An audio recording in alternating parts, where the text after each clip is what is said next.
No. Fuck your cabal, Richard. God, you're a dickhead.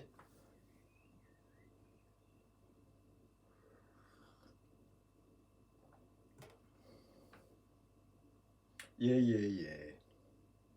1,000 kilos, yeah. Blah, blah, blah. Yeah.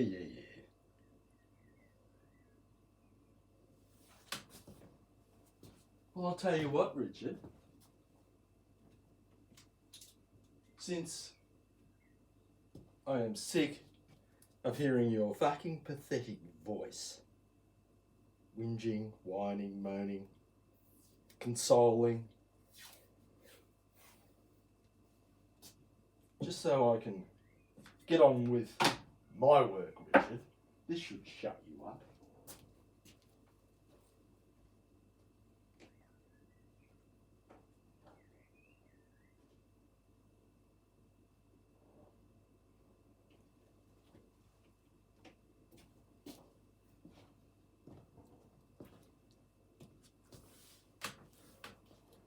It's much better. Don't mumble.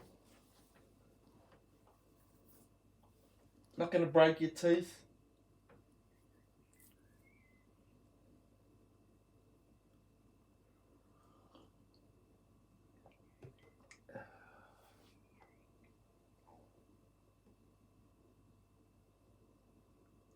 It's a beauty.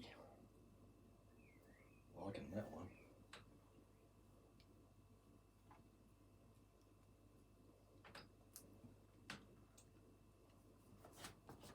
Don't know if you can see this or not. Oh, that's better. It is Red Leader 1 and Black Knight 3. You might recognise them, probably not because they've got masks on, so it's a bit hard to recognise them.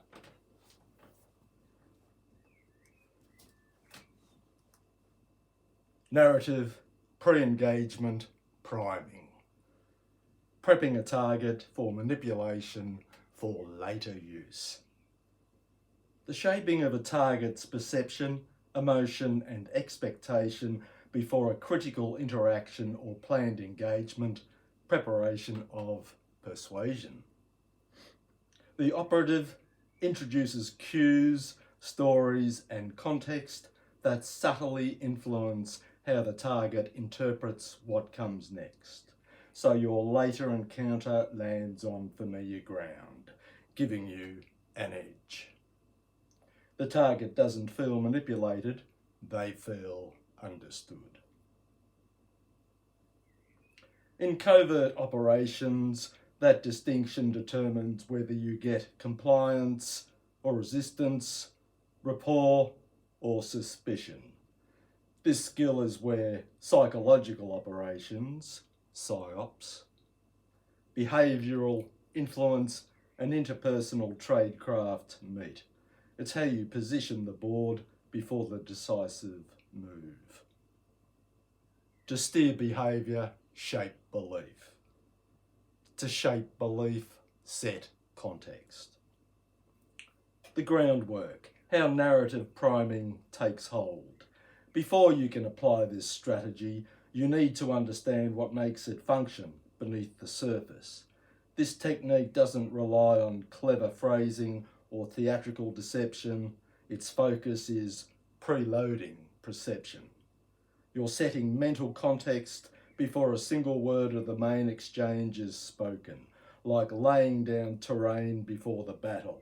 These foundations shape how the target interprets your presence, tone, and intent the moment contact begins. Every subsequent move draws strength or weakness from that groundwork. Priming is about narrative control, not argument control.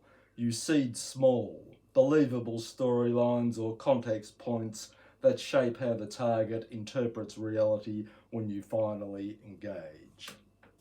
Believability over brilliance. The best priming stories aren't clever. They're ordinary, authentic, and consistent with the target's worldview. Emotion anchors memory. Facts fade, feelings persist. Narrative cues that evoke belonging, recognition, or reassurance last longer and work better. Timing defines success. Deploy priming early enough to set tone, but not so early it feels stage or decays before engagement. Consistency is credibility. All priming elements, tone setting, intermediaries, and content must align into one coherent, low-friction story arc. These principles form the operator's invisible scaffolding. When mastered, they let you steer perception without ever appearing to touch it. You're placing a quiet prologue that leads them to interpret the next chapter in your favour, not rewriting the target's story. That's the true strength. The ability to make influence feel like recognition, not manipulation. The best influence operation feels like gravity, constant, invisible, and impossible to question. How'd you like that, Richard? Isn't that nifty?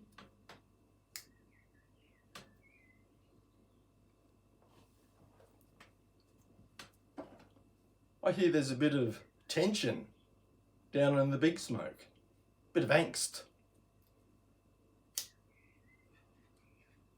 from the mincing gay bar loiterers, the pillow biters associated, and arse pounders united. Wonder how they're doing this morning. Having a good time? Having a bit of a social get-together? Bit of a chat? Maybe embarking on a journey far, far away? Maybe to the islands somewhere? Maybe New York, Manhattan, Tierra del Fuego?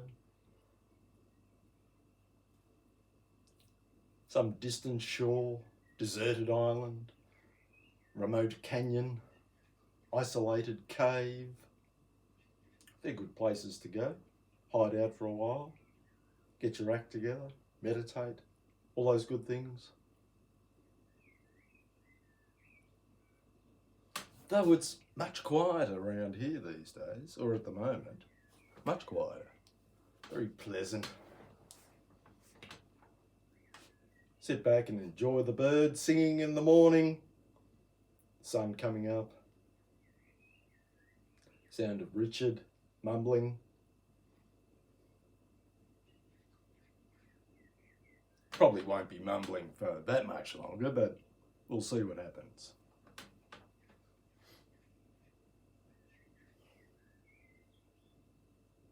Can you hear the birds singing? It's very nice.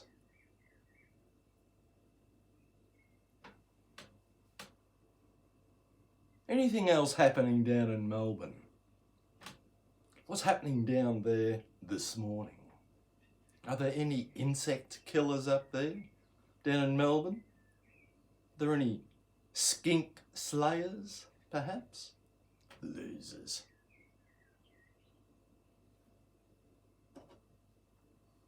Destroying the biodiversity in my garden? Losers. Pathetic wannabe mental cripples. Deranged, degraded, and out of date, pathetic cretins.